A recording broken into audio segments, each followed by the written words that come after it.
Let's talk now to Alp Mehmet, who is chairman of Migration Watch, which is a think tank that campaigns for reductions in immigration into the UK. Also with us, Catherine Briddick, who is a lecturer in gender and forced migration at the University of Oxford. Welcome, both of you. Mr. Mehmet, first of all, can you see why, because of the protest there, that element of this policy is going to be a problem for the government? I understand completely why people are concerned about a lot of young men, for that's what it's going to be, suddenly in their midst. And I do really think that the government should have prepared them for this, rather than suddenly announcing that they were going to send people to Linton-On-Ouse. I think that's where the problem really lies, the fact that people didn't know it was going to happen, and then suddenly it did. They are concerned, so I have no problem with that. But do you really think they'd still want 1,500 male single asylum seekers there, even if they had been talked to in advance? Maybe not, and perhaps the government should have thought about putting them somewhere else. But let's do you think the people somewhere else would have wanted them well, there? maybe, but let's not lose sight of why the government is doing this. No, and we'll come to that, but don't you think this is actually a flaw then in the whole policy? No, actually detaining people and holding on to them while you're dealing with their cases, I don't think is a flaw. It may be a flaw to plonk them down somewhere where they're not expected, in an isolated village in Yorkshire. That may well be a flaw, but that doesn't discredit the actual principle of doing it. OK. Let me bring in Catherine. Do you think this centre is a good way of processing asylum seekers?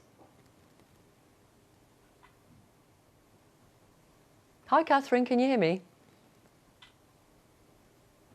Hello, Catherine, can you hear me? No. We'll try and sort that out, don't worry. Do you think the centre is a good way of processing asylum seekers? I think that having centres, it's not new. This is not something that suddenly happened. Tony Blair had similar ideas.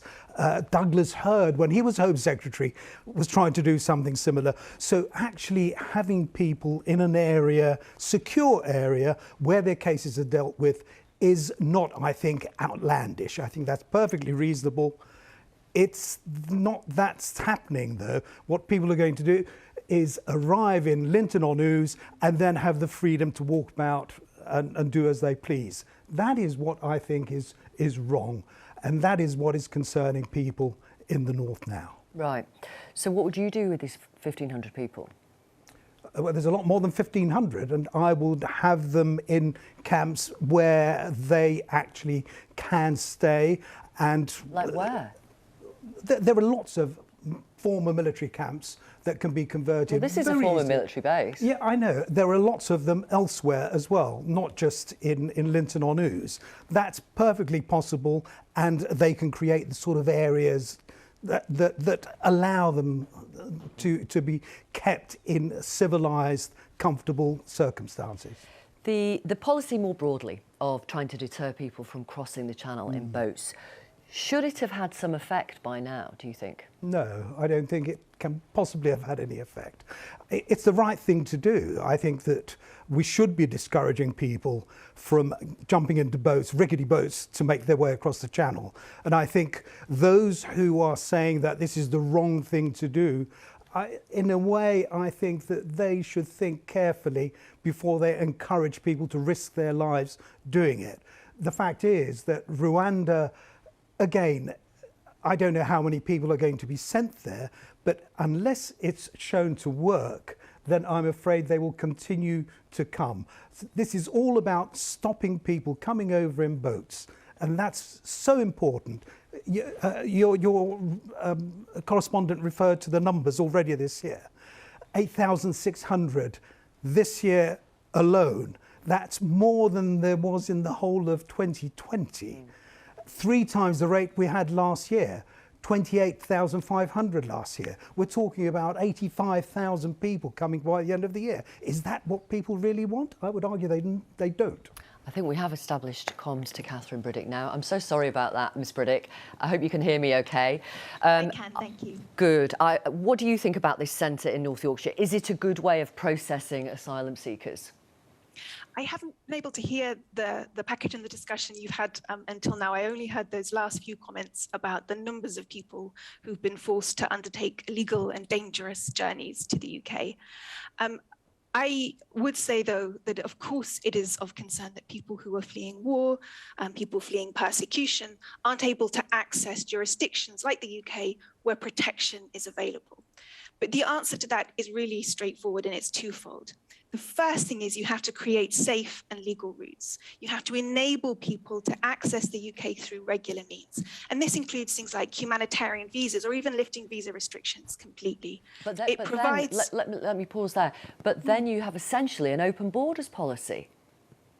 No, what you have is a policy that enables people who have a right in international law to seek and receive protection from persecution, to gain protection that should be available to them and is available to them in the UK. Let's just think for a moment about some of the people that we're talking about, and people who have fled, as I've mentioned, war from places like Ukraine, for example.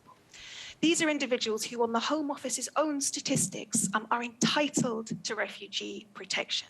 And they're entitled to reunite with their family members. And these things should be available to everybody.